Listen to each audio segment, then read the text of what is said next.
Hey, how's everyone doing? Welcome back to the channel. First off, I wanted to actually do this video outside, but currently the ECU's out of the car because it's getting cloned. Hopefully it gets back here soon. After that, the car will be good to go for flex and everything else you can think of. So yeah, today's video I was wanting to kind of go over my wheel and suspension setup. It took me a while to kind of like get these numbers like perfect.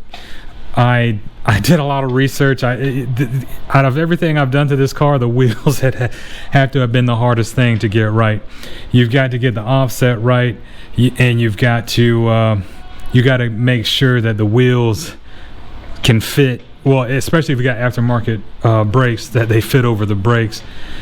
Luckily, if you do your research, the numbers are out there.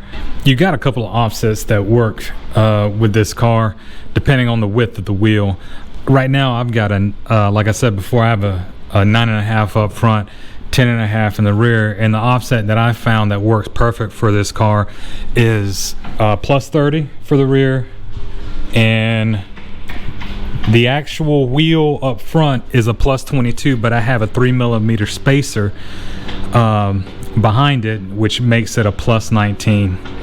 So if you want to get the exact stance that I have on this car, you'll need plus 19 on the front and plus 30 in the rear, and as you can see, that's pretty flush. And a lot of people are like, 3mm, you know, did it really make that big of a difference? I mean, for me, yes, it really did. It made it perfectly flush. And as you can see, this is a plus 30 with a 305 10.5 wheel in the rear, and it is flush, my friend.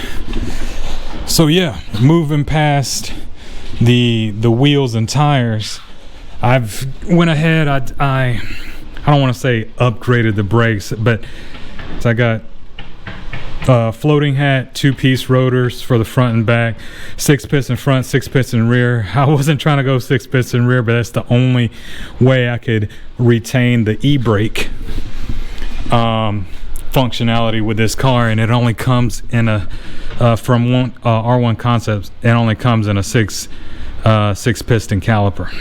With me going with a bigger brake setup, I had to move from 19s to 20s to have these wheels. Originally I wanted to go with Workmeisters, but number one, Workmeisters, their spokes kind of end before the rim of the face. And when I say the rim of the face, I'm talking about this. I don't know what exactly this is called, but that's where all the Pierce bolts are at.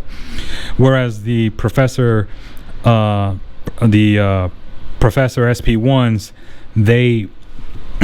the spokes end on the rim of the face, and that's why you have Pierce bolts going in between the spokes, whereas on the Workmeisters you have Pierce bolts going all around the rim of the face. The 19-inch versions of this wheel won't fit around the brakes, so I had to go with 20s. And unfortunately, with the Workmeisters, I don't think they make 20s. I know for a fact they don't make 20s, but I'm sure if you're a big dog and you got some clout or something, they may make 20s for you, but they wouldn't make them for my lowly ass. So behind the brakes, I got the RSR Best Eye Active Coilovers. It keeps the electronic damping system in the car. In normal mode, comfort mode, it's what I would say it's what sports mode used to be, and now sport mode in this car is you feel it, but it's not harsh. It's just stiffer, and for me, I feel like the car handles a lot better. So the only other thing I had to do to get the stance right on this car was I had to get some SPL front lower control arms. The front lower control arms allow you to adjust camber in the front, which can't be done stock with the stock setup. So if you want to adjust camber in the front, you're either going to have to get camber plates or the front lower control arms by SPL. Now with those control arms, there is a 3D printed plastic arm that comes with it for your headlight leveler.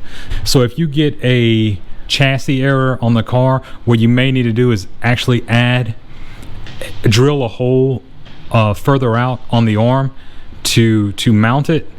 It's super easy. It's not anything difficult.